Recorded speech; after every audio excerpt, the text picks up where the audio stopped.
Okay. Who'd like to lead us in the Pledge of Allegiance today? Jim, you got it? Follow me. I pledge allegiance to the flag of the United States of America and to the republic for which it stands, one nation, under God, equal, with liberty and justice for all. Thank you. Everybody got their mics on? I've got mine on. Yes, sir. There we go. Good. Okay, roll call. Director Deaver. Hi, here. Excellent. Director Coleman. Here. Director Morgan. Here. And Director Valentine. Here. And Director Barney is here. Do I hear a motion to approve the agenda? So moved. Second by Coleman. Okay. A roll call vote. Director Deaver? Here? Is that a yay or a nay? Yeah, aye. I'm sorry. One aye. Thank you. Director Coleman. Aye. Director Morgan? Aye. Director Valentine? Aye. And Director Barney is aye. Agenda is approved. We have any community announcements from anybody who is called in? Okay. Any community announcements from anyone else in the room or on the board? Is that how we're doing it now? I have one. Yeah, what you got?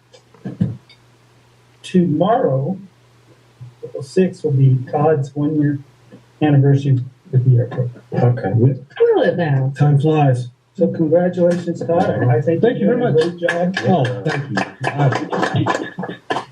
I'll tell you what I thought. It is gone by fast. It has. And to many more. Yes, ma'am. Anyone else you want to embarrass? Sure. Last what day was it? Friday, Chuck and I flew Chase on a first flight of a long easy built here in Mojave. Called the Fiber Fighter Yeah, by Tom Knoll. yeah. Pretty cool, I think. That's And fantastic. everything went well. So that was exciting. Got lots of good pictures of the plane banking over the airport because we basically circled above it. So it's always good. And I think Mojave's, known for having probably the most first flights of anywhere. Right. Yeah. So You can't see it, but it's a vertical tails are shaped like that. So that was good. It's fantastic. No, great. That's what general aviation is about here. Glad to see there are still first flights on long easies. yeah. Any other community announcements? Okay, moving on. Consent agenda. Got 2 items on the consent agenda. Minutes and a check register. We have a motion to approve. Motion to approve A and B. Morgan seconds. Okay, barring any dissent. Then roll call vote. Director Deaver? Aye. Director Coleman? Aye. Director Morgan? Aye. Director Valentine? Aye. And Director Barney is aye. Consent agenda is approved. Action items. So we have, again, the adoption of the resolution regarding remote meetings. Scott, if you would please refresh our memories. So AB 361 allows the board of directors, so AB 361 modifies some of the requirements of Brown Act so long as there is a state of emergency with orders that relate to social distancing. Though a number of the executive orders related to the state of emergency have been rescinded, the main order that calls for social distancing is still in effect. And so AB 361 still applies. And this allows, one of the things is we can have directors appear remotely without having to put addresses on agendas because of the social distancing recommendation. So the board has the discretion whether or not to continue under AB 361. And so we put it on the agenda for your consideration. All right, so we're going to be voting as to whether or not to continue or not continue this resolution. Right. Are there any comments from any members of the public before we call for discussion from the board on this matter? Hi, everybody. This is Marissa from Mojave Fitness. How is everyone doing? Hi, Marissa. How are you? You have I'm good. Resolution? Yes. No, I'm sorry. Was this not the right place to talk? No, that's okay. That's okay. I'm sorry. I'm leaving for the day, so I was trying to just get in as quickly as possible here. I can wait. No worries. Super. Well, I'm glad you're with us. Yes, no problem. How about from the board or anybody else in the room? Yeah, I want Any to discussion? discussion. I'll vote that. Mm-hmm. The question is, I mean, it's a Zoom format that we're dialing in with, and I have one or two times. What's the basic fundamental issue that's not appropriate anymore, or? So it's still it's still appropriate. Okay. It's still legal. If you do not adopt the AB 361 resolution, then Okay. going forward, what will happen is the boardroom will be open to the public. Mm-hmm. And when we post agendas, if directors appear remotely, we will have to put the address where they're appearing from on the agenda, and the public will have to be able to access the meeting from that agenda. So, for instance, Director Deaver is appearing from from some remote location. Right now, we don't have to post where he's at, Okay. and he does not have to open it to the public. If you do not adopt the resolution, then we will have to post where he's at, and he will have to allow the public to access the meeting from that location. And it can be anywhere in the world, really, then. Yes, now that's Okay. true in general. So Okay. you can always have remote meetings. You need 3 directors to be within the district's boundaries. Sure. But yes, it can be anywhere.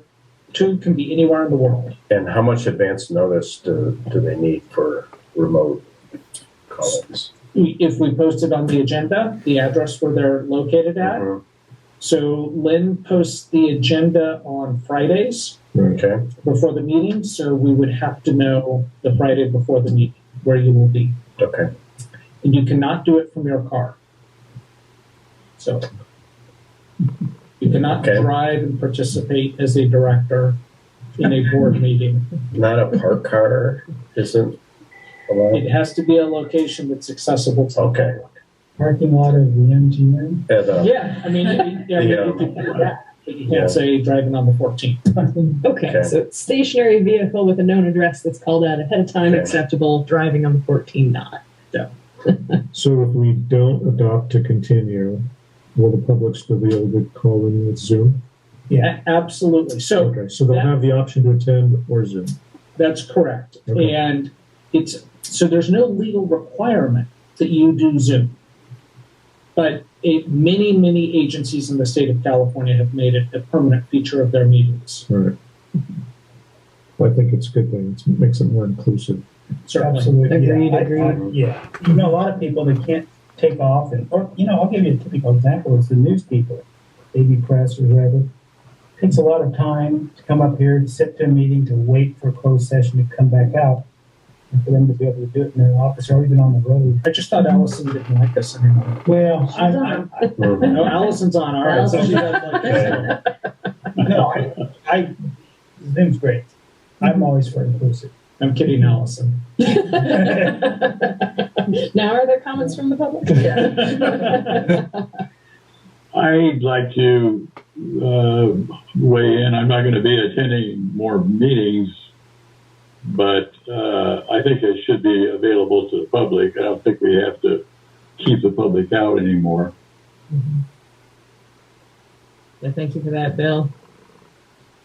The attendance won't change much, I'm sure. These are a few people. Any more discussion to be had? No. All right, so can I get a motion to approve the adoption of the resolution regarding remote meetings? So approving it means we're going to continue. So just to clarify what the yay or the nay means. Okay. So yay would be to continue, nay would be to not continue. Yep. Do I hear a motion? I move to continue. Second. Okay. Director Deaver? Roll call vote. No. Director Pullman? Aye. To continue. Director Morgan? Aye. Director Ballantyne? No. And Director Burney is no. Okay, so we'll just need to let Lynn know for the next meeting where people will be, if people appear remotely, where that is, and it'll have to be accessible to the public. I don't honestly think in my years, we've had board members that have attended remotely, typically by phone, we didn't have Zoom at the time. But I don't think I heard of anyone. Subjective. Okay. If unless there's any grand dissent, I don't think it takes us long to discuss. Yeah, all right. I see the only difference is you got to announce where you're going to be on that day versus not if you're zooming in. Pretty much. So, And the public. yeah, I'm all for that. So that's one thing I miss is not being able to look at faces in the room to get an impression of, okay, that person does want to speak or doesn't want to speak. But virtually. Then we'll put it, assuming the executive order is not rescinded, we'll put it on the agenda next month, and or you will be able to exercise your discretion whichever way you want. Sounds like a plan. Madam Chair, ask a question. Please. Zoom will still be available. This technology for the public will still be able to attend via Zoom? Yes. So that's within the discretion of the board. So if the board would like to continue with having Zoom available for its board meetings, which is a great idea, you are able to do so. Right. I've only heard positive rumblings. Does that mean I would recommend it. Again, I'm back to the inclusive. Let them come in, let them attend Zoom. Oh, absolutely. You know, we have the technology, we have a nice expensive camera. Well, yeah, We've got a trained operator and. yeah, and the recordings are great to have. So Sure. absolutely. Any other clarifying points before we move on to reports? All right, on to let's see. So I know Marissa wanted to chime up. Marissa, are you okay waiting for public comment on items not on the agenda after the report? Yeah, absolutely. No problem. Super, thank you. All right, on to the reports. Carrie? Okay, these are the financials for month ending February 28th, 2022. Bank balance decreased $143,000. We are 8 months into our budget year, so we should be at 67%. On operating revenue, we're at 74%, so well above the 67%. Operating expenses, we're at 64%. Fuel sales for the month were 120,000 gallons. The AR, lots of F-18s coming in. On the AR, we don't have any accounts over 90 days that we have contracts or leases with. However, we do have one person that is over 90 days on their tie down and currently working with the person, and they should be bringing me a payment in the next 2 weeks. So hopefully by the next board meeting, that should be resolved as well. Fitness Center is up to 583 members. They did notify us that Sean's last day will be April 8th, but they are actively recruiting for a new individual, and Marissa may be able to chime in on kind of where they're at with that. That's all I have. Any questions? No, sorry to be losing Sean. I know he's very passionate about the mission of the gym. Yeah. Sounds like they have a lot of good candidates as well. I'm glad to hear it. All right, thank you. Fire, Chief Fry.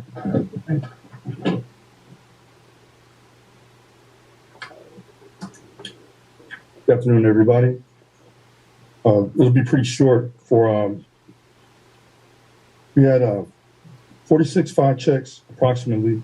We had 4 fire safety inspections. We didn't have any fire extinguisher training for the month of March. We had no actual responses as far as emergencies to emergency aircraft, but we had 41 hot refuel responses to coincide with the refuelers. For us, that's pretty busy. That's quite a bit of hot refuels. No public education. We did have 3 burn permits, all from the maintenance department. We had 3 aircraft checkouts over the month, with one being the L-39 fighter, one being the MB 326 Impala, and also the B-707. With the B707 checkout, we invited Kern County Fire to come in, and they were able to come in with us. They went through the aircraft checkout, and they really had a ball because I guess they don't get that many opportunities to look at aircraft of that size. So we're trying to include them as much as we can. We always put that offer out there, and if they're available, they try to come in and do some training with us. So it's gotten quite a bit better with us being able to get them to come in with us. And we had one simulated aircraft response. It was a simulated in-flight response with the 777. The ARF stood by at the station, and we went through our different modes of preparedness as the aircraft simulated coming in, and we responded once it was at its final resting location. And that allowed us to simulate during our driving, the way we drive across the airfield, down the runways. We were able to do our spotting on the aircraft, size up, pumping and rolling with the fire trucks, which is what we need to practice as much as possible. And we did have a trainer where we actually had a fire where we were able to do pumping and rolling on the trainer and extinguish the fire. So it was a real good exercise that we were able to put together all the different pieces that we want to put together to simulate an actual aircraft incident. There were no passengers or anything like that, but it let us exercise quite a bit of the benchmarks that we want to achieve for aircraft firefighting. Excellent. And that's my report, unless there's some questions. Is that a record for hot fuels? So far, yes, that was.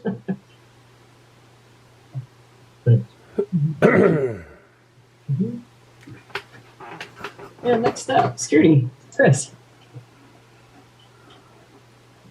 All right, good afternoon, everyone. This report is for the time of February 26th through March 26th. All of our numbers as far as facilities and building alarms seem to be staying on par with the average. Patrol miles went down just a little bit for that month to 4,227 miles. We granted an additional 96 access credentials, bringing our total for the airport up to 4,087 access cards. We had no request for law enforcement during that time. There were no reported catalytic converter thefts. And as you've seen with the memo that I turned in, we are running a demo right now with aerial armor to detect UAS activity in and around the airport. And the report is just for an 8-day period. So the system has picked up a total of 11 flights. And again, this is just inside of our airspace, with altitudes ranging from 20 to 30 feet up to almost 700 feet. This demo will continue for another couple of weeks. And once it's concluded, I'll come back with a more in-depth report and explanation as to how the software works and the benefits to the airport and our tenants. Could you tell us a little bit more about what the aerial armor system is like? So the system you can actually see from the parking lot. Currently, we have it mounted on top of the old Unicom tower, and it's just an array of 4 sensors that look for the unique frequencies that are transmitted from the drones, and it's actually able to give us location of the pilot, location of the home point of the drone, as well as the flight path. With that, we're able to get alerts directly to our cell phone that'll give us a pin on a map of where the drone is located, where the pilot is located. And this can definitely benefit as far as air traffic, because we can set the air traffic controllers up to get the same notifications so that they can alert any aircraft in the area with the location, altitude, type of drone, that sort of thing. What's the range of it? Outside of our delta or just within? Way outside of our delta. We have actually had it pick up flights as far south as Lake Hughes and to just the other side of Randsburg. So altogether, we're probably in the neighborhood of about 90 recorded flights. And these are they detect the small drones? And yeah, consumer drones. Wow. Yeah. Question, have you taken action against any of the people flying within the Delta No, not at You this time. identify them and then somehow you contact them and say, hey, you're not supposed to be flying in this. So when it records their activity, it gives us a unique drone ID number Right. that we can pass along to proper authorities, and with that number, they can actually backtrack and figure out who the pilot was. Don't a lot of those commercially sold drones, aren't a lot of them geofenced now to prevent flying? So I will tell you, just because I brought my personal into the airspace just to test the system Right. when we first set it up, it will give you the illusion that it is. However, it's very easy to get around, unfortunately, even with some more of the popular drones. But by default, it might be disabled or not. That was just my No. assumption. Is that is almost universal now with some of the That's my understanding as well. But after my testing, I'm finding that it's, at least from what I've been able to determine, that's not the case. It'll make it appear that it is on the screen. And to clarify, the ones that were in our board packet, those were tests or those were actual interceptions? One of those was a test. The rest of those were picked up. Half dozen were, okay. Yes. All right. Correct. And does it cross court? So people that are doing it, that are licensed, let's say, or operating drones, they will register their flights like on the web, similar to like an. Yeah, it'd be through Drone Zone. They'd register a COA to operate in our Class Delta airspace. Yeah, but none of those were. None of these were, no. Right. Then the question is, when the tower's open from 7 to 5, is that when you're doing the testing? No, this is around the clock. Okay. Yeah. Because when legally someone would be able to fly a drone if it's uncontrolled airspace? That is the case, but it's the Delta, for the safety, if we have the ability to let pilots know that, hey, somebody is operating out here. But I mean, I have a Mavic drone and stuff, and I fly outside the Delta net. But if it's uncontrolled airspace, why would that be a factor for, going taking them up on, hey, you should be flying here? Because it's legal to fly in uncontrolled airspace. As long as it doesn't become a factor for other air traffic in the area. Okay. So who would enforce that? That would be up to the FAA to actually enforce. I'm just trying to follow too. So we have it. This is just a test, right? Correct. This is a test. And we get it, and we detected a drone that's on our Class Delta, maybe inside the edge. Other than notifying a pilot, which is great for safety, are we going to police it? No. No, this information would be taken from this system and passed along. I've noticed Edison and several, they're using drones now to inspect their poles. Yeah. So Now, we're not intending to confront the operators or intercept them. Well, it depends on where it is. yeah, it depends on the location. If it's just in the airspace, obviously we're not going to go off property. However, if it's during business hours and it's somebody that's on property or just off of our property attempting to fly over the property, Right. then we would approach them and just let them know that, hey, what you're doing can't be done or shouldn't be done. Can people ask permission to the tower Everson to fly in the area? I mean, they might be 4 miles away, but they said, hey, we need to do a flight 4 miles away. A lot of real estate and stuff use drones for pictures. Yeah, that's up to the tower's discretion. Is that happening? Not that I'm aware of. Okay, it's never happened then? Not that I'm aware of. Well, they do the model airplane air races. Right, yeah. In the field. That's How's that coordinated. fit? Right. Coordinated with the airport in Sure. town.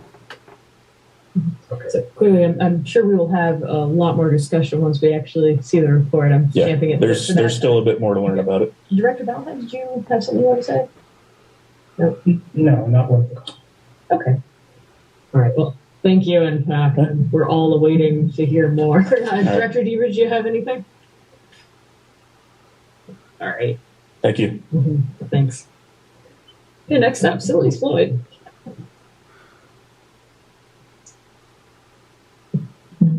Good afternoon, everyone. Just a couple items to update on the report. The 826 closure happened today. The report stated it would be the 4th and the 5th. It was postponed until today. That work is complete. We're just waiting for the concrete cores to set up before we reopen the runway, but it will be open later today. No additional work tomorrow. We did have, in addition to the wind damage that took place building 5 and building 2, we had some damage occur this morning to over in the vicinity of building 83, which is affecting the gate A02, just east of the Faith Hangar off of Taxiway Bravo. So if you try to access Taxiway Bravo, that gate is not working. Edison responded relatively quickly, about 1 hour or so. They are on site now, but they don't expect to have the power back on until about midnight tonight. And the other thing I'd like to update, if you've gone to the gym after hours, you'll notice that the gym door, the main entrance door, is closed. We've procured a replacement for that entire door. The door is just giving up the ghost. It's way too high traffic. So if you come in after hours, you have to enter through the classroom door. I'll update more as we know it. Jason Buck and myself are working on procuring all the access control for that. We should have that door in the next few weeks and working.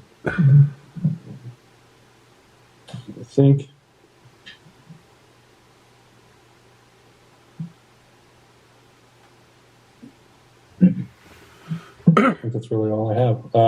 We did repair a couple of the sprinkler irrigation timers on Belshaw recently that were not working. So those oleanders looked a little dry, but they'll come back soon. Thank you.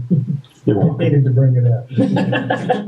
I don't mind. Please let me know, because we don't see them all the time. But that was an easy fix, and for those to come back, we'll see.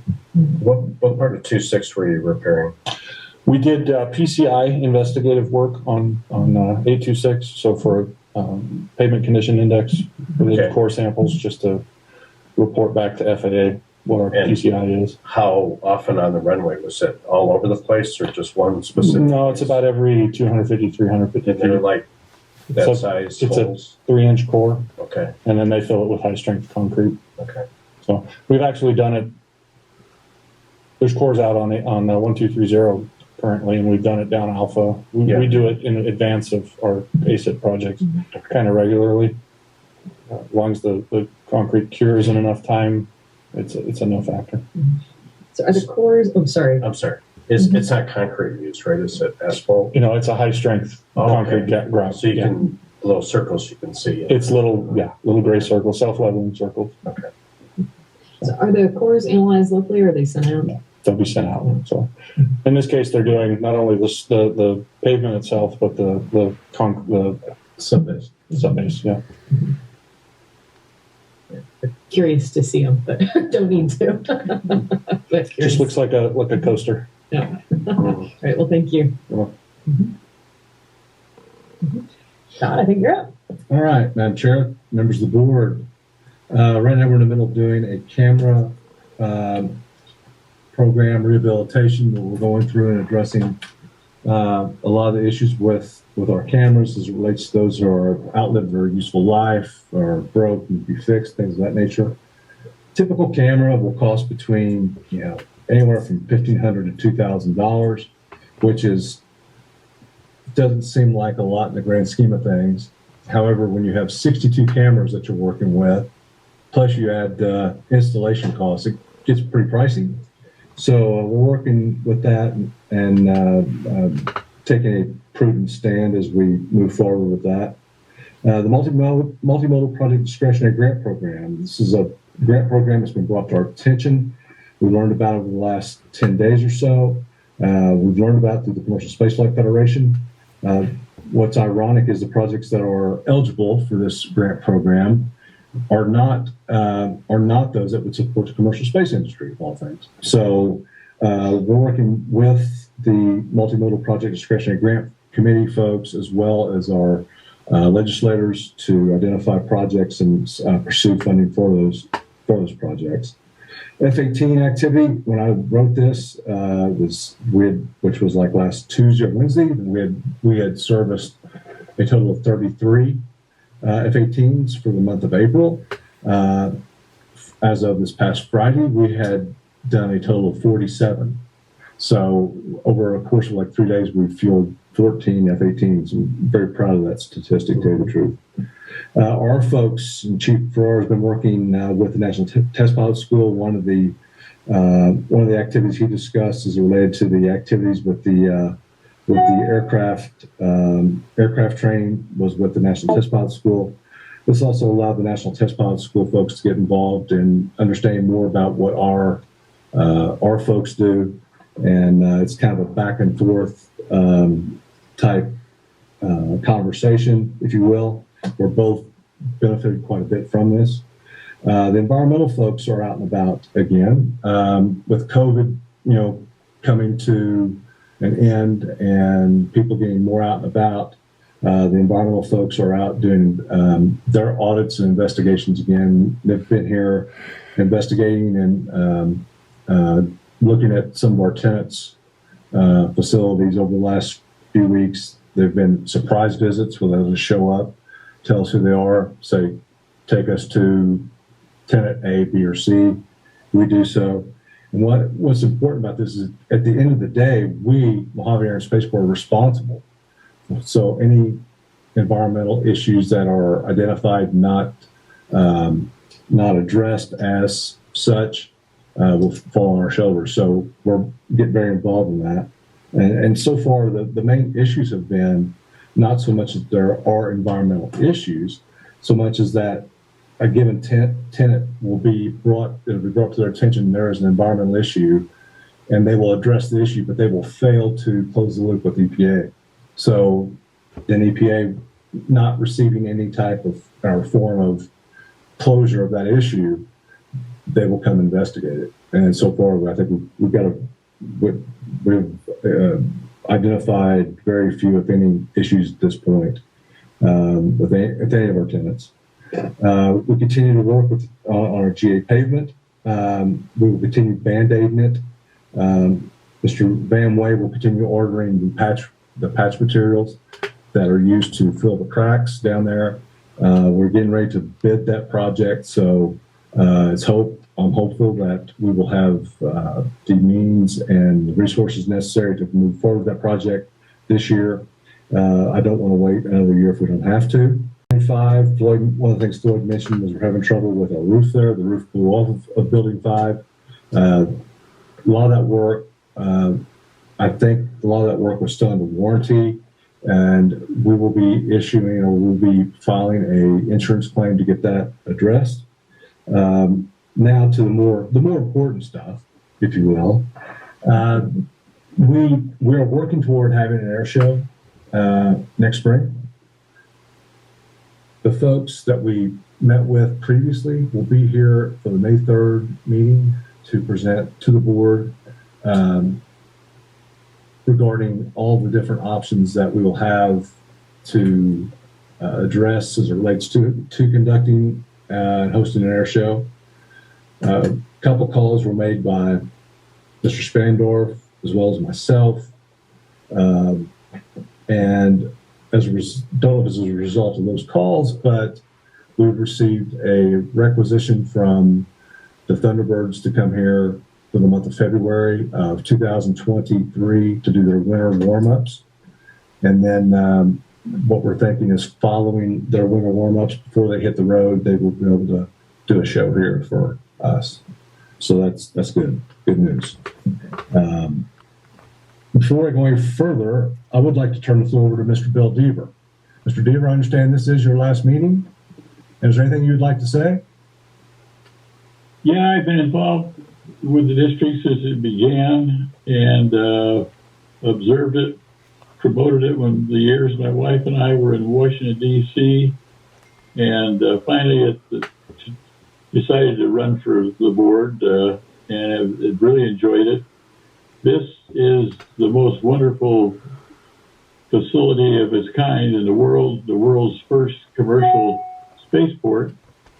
And it's a lot of people have been involved, board members, tenants, and to make it successful, the people in the community, the taxpayers of Cal City and Mojave.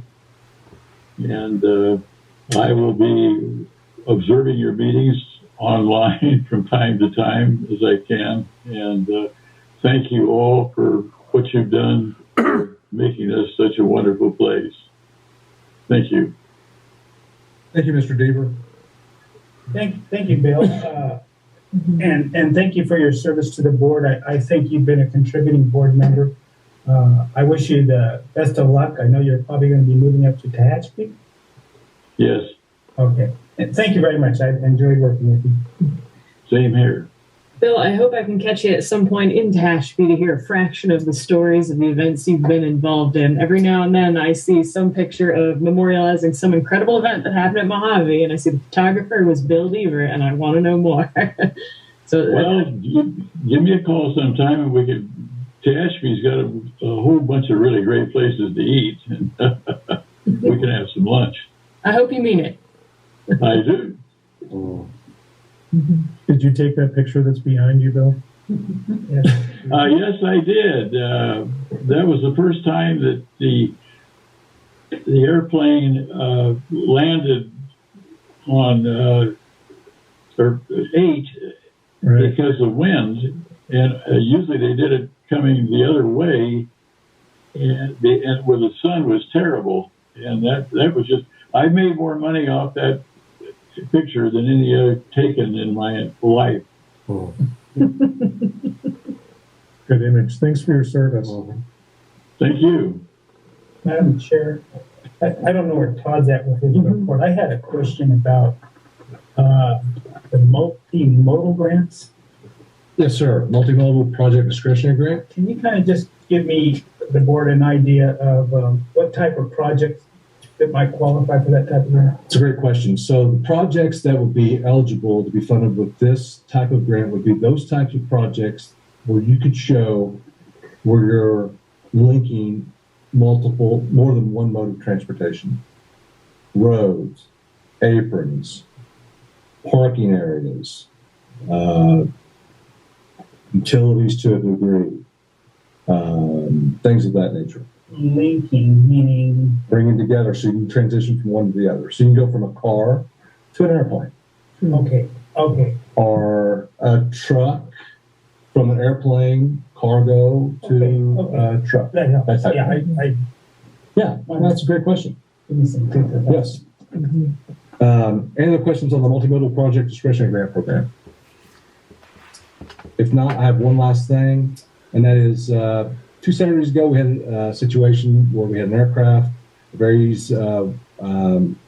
to ditch off of the airfield, and the owner of the aircraft sent me a pretty nice email that I would like to share with the board. It says, good morning, I regret that I cannot say the following in person, however, work commitments have forced me to travel out of state.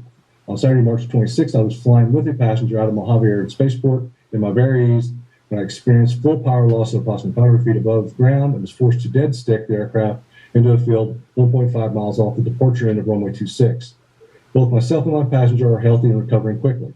Thanks much to the help of Board President, Chair Diane Barney, Fire Chief Damien Farrar, CEO Todd Lindner.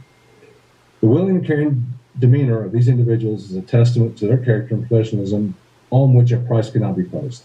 Diane, Damien, and Todd extended the spirit on which aviation was founded and still survives, and their actions took them over and above the requirements of their roles, which they fill at Mojave Air and Spaceport. From my experience in aviation thus far, these sorts of actions are a clear indicator of noteworthy individuals who harbor a viewpoint of aviation as far more than just a commercial endeavor, but as one which is driven by a passion which is meant to be shared. The community of Mojave is one which should be cherished by those within and aspired to by those who are still to be incorporated. I count myself as lucky to be touched by said group. To Diane, Damien, and Todd, I am forever grateful to your help and hope you can continue to bring your zeal and dedication to the community here for years to come. To the board, thank you for making Mojave Air and Spaceport more than an airport, but a community which embodies the spirit of aviation. I hope to see much more of you all in the future. Thank you. With that, that's all I have.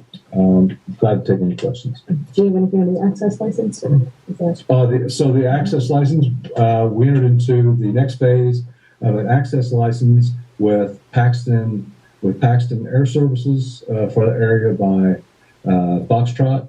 That agreement is for a maximum of 6 months. And what makes that agreement special more than anything is the fact that in the event that we have a development that we want to do in that area, they have 30 days to get out.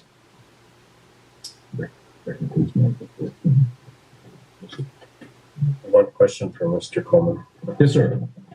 You mentioned environmental issues with some of the tenants. Yes, sir. Could you be specific with what those type of events were? Specific with the issues? Yeah, well, what kind of environmental? One issue, one in particular, was the fact that hazardous chemicals were improperly stored. That's what I thought. Okay? Yeah, okay. The people come out here and they found nothing. Yeah, right. Mm-hmm.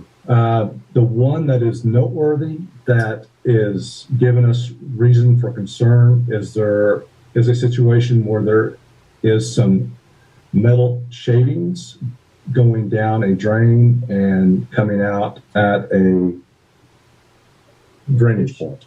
Okay. And so that is that one is an issue that we have to really address. Okay. The other ones, mm-hmm. there have not been any other ones that have been issues per se, right? That I'm aware of at this point. Okay. That's just curious about. Yeah, definitely. What they're looking for. Okay. You good, Mr. Morgan? Thank you, ma'am. I just wanted to elaborate a little bit more on Damien's contribution to the very easy accident a couple weekends ago. I hope your wife wasn't too mad that you spent half your Saturday in a field with a broken airplane interfacing with firefighters, EMS, and all of Kern County Sheriff's deputies at one point. I hope you enjoyed Temecula. My wife got over it. I was a pretty good at souls. Thank you. Okay, there's no other questions. We don't have any standing board committees. Board of Directors, portion of meeting reserved for any board member to comment on items not on the agenda. Wallfield looks nice. So we're putting some effort into it, and I'm glad the school's using it. Mm-hmm. Definitely. That is West the only one just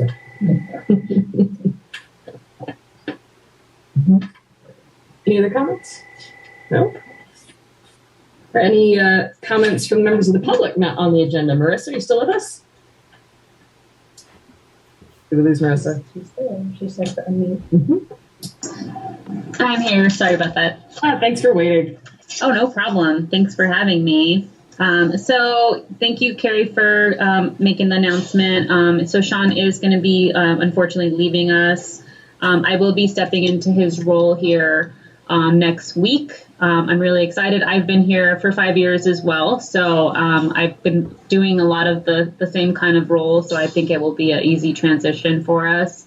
And we are looking into hiring some more staff. We are actually still looking for some staff. So if you guys know of anybody, we're looking for front desk people, fitness trainers, group fitness instructors. They're kind of hard to come by out here a little bit, but we are getting some progress and moving forward with that and have some really good prospects with that. So send them my way if you have anybody that might be interested. For our anniversary, which I promised last time to talk about, so we are having a special this month, a half month. It's half off your first month dues if you join in the month of April. We also are doing a week-long anniversary event starting on April the 18th. We're going to be doing some fun activities for members, including basketball pickup games, a volleyball tournament as well. And then we're having a special Zumba class on Wednesday, the 20th, raising money for the Mojave Little League team here in town. I know they could use a lot of our help, so it will be a donation-based class, $5 to $10 suggested donation to join the class. And that's going to be on a Wednesday at 6 p.m. On the 20th, like I said. So we hope to see some of you there. We also are looking into adding potentially jiu-jitsu to our schedule here. I met with a jiu-jitsu gym owner in Cal City, had a great meeting with him. So we're just kind of working all the details, and we're also trying to find out what the public's interest would be in potentially offering jiu-jitsu here. I know that children out here don't have a lot to do, so that there's a lot of potential for getting some activities for the local community and youth here as well. So more information to come on that. We're just working out all of the details and seeing if that's going to be something that people would be interested in. So if you guys have any questions on that or comments, I'm all ears. But yeah, those are all my announcements. I know Nicole did share the flyer for the anniversary on their newsletter, or she'll be sharing that as well. So if you guys have any questions, you can reach out to Nicole or myself. I have one. No, I have one for Terry regarding the gym. What do you estimate our break-even membership number would be? When I was about 6 months ago, it was about 680 members. Yep. That was at that time. So I haven't checked that for the last 2 months, but we are definitely getting to that point where we're almost at the break even with them. And we'll know more once the staff kind of gets settled in on where we're at. And COVID kind of eases that in people's face. Yeah, we had 95 new members last month, so we're definitely getting the members in here. It's just getting them to keep coming and get motivated. So that's what we're working on, is programming for the summer with some awesome classes. We have right now we have Monday through Thursday lunchtime classes. We're offering yoga twice a week at 12:15. Tuesday and Thursday. That's been really popular. It's picking up a lot of attention. I know we could all use some yoga right now, especially, as much as we sit. So they're all 30-minute express classes, and we have a really good focus on upper body, lower body throughout the week. So you're getting a good balance of your muscles. And then we'll be adding some more evening classes here in the next few months. So more to come. It's going to be a really good year for us, I think. Marissa, Director Ballantyne, I have a question. Can you go over, besides just word of mouth, what are your marketing, what do you market? How do you market the gym? Social media is huge for us. So we do share a lot on the Mojave Bulletin here in town, which is the Facebook group. Okay. They've been really great about sharing our stuff, although I know recently they've been a little pickier with posting and things like that. So I am in close communication with one of the admins on there, and she's been very supportive of the fitness center. She's actually a member. So that's a great way to spread the just easy, free marketing for us, obviously. We also are very active on our social media, posting daily almost on Instagram, Facebook. We're looking into starting a TikTok page, which is really picking up amongst the youngins. And we are looking at, and I do have a Facebook, we do Facebook ads pretty regularly, which have been effective in getting, it targets the local community within 50 miles. And then we are looking into doing some paper advertising in the next quarter. Do you, because I don't quite understand the structure, do you have a marketing budget? Is there a dollar amount tied, or does the airport offer a market? I don't know. That's a great question. So as of right now, we've had fundraisers from different events. Our 5K mostly raised money for equipment. So we're able to buy a $900 rower with that money, as well as a box jump, which is, like a box that people can step up onto. And that took up most of our budget for the 5K. And then we did make a little money off of our weight loss challenge recently. So we plan to use some of that money for small items and hopefully paper advertising. Unfortunately, paper advertising is very expensive for us. It's just not affordable on a regular basis. We looked into the billboard on the highway. Those were extremely expensive for us. Also not something we had a budget for, or large enough budget for. And some of them, and from Facebook, we have the event center, so we kind of fill it in as well with the time we're advertising for the area. Okay. So we're going to add their website. Okay. Yeah, the great thing about our gym is that we are the only gym in the area. So the top way people find us is Google. Google is our friend. However, other than that, we are, planning to aggressively kind of get the word more out there about the fitness center, doing advertising in Antelope Valley, Tehachapi, in the Desert News, Rosamond. So, lots of stuff in the works here. But, yeah, we don't technically have a budget to work with other than the fundraising we do. You mentioned billboard, and you mentioned expensive. Do you feel that if you had the money, a billboard would be That would be phenomenal.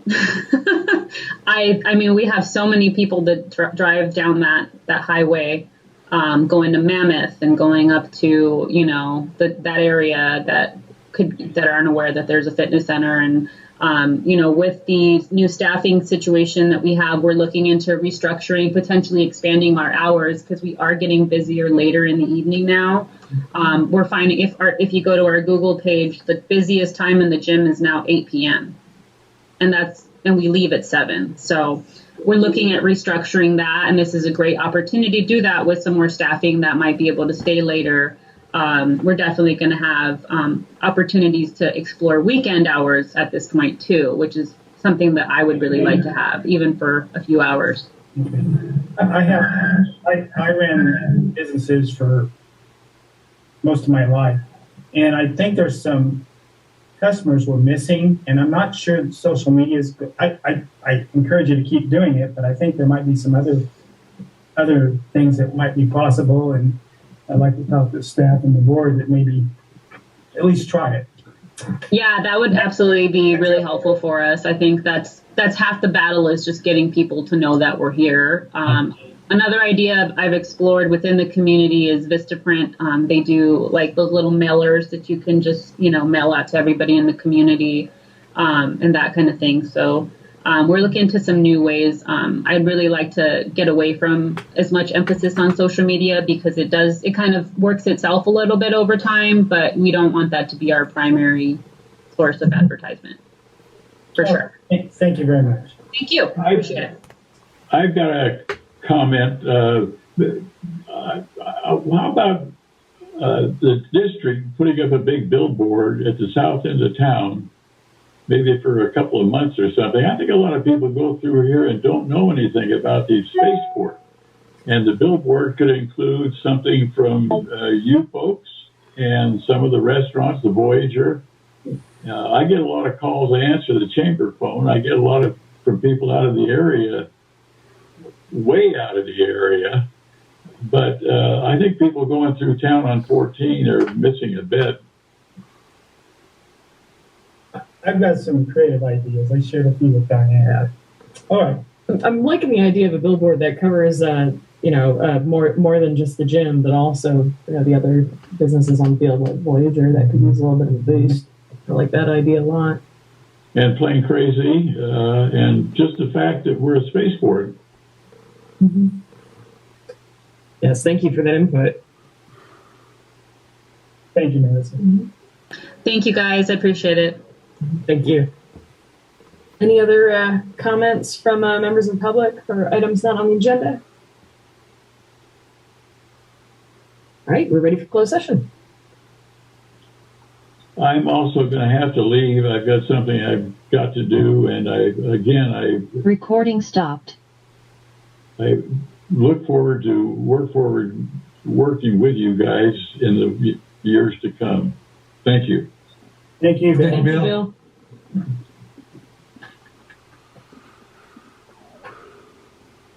You know, we have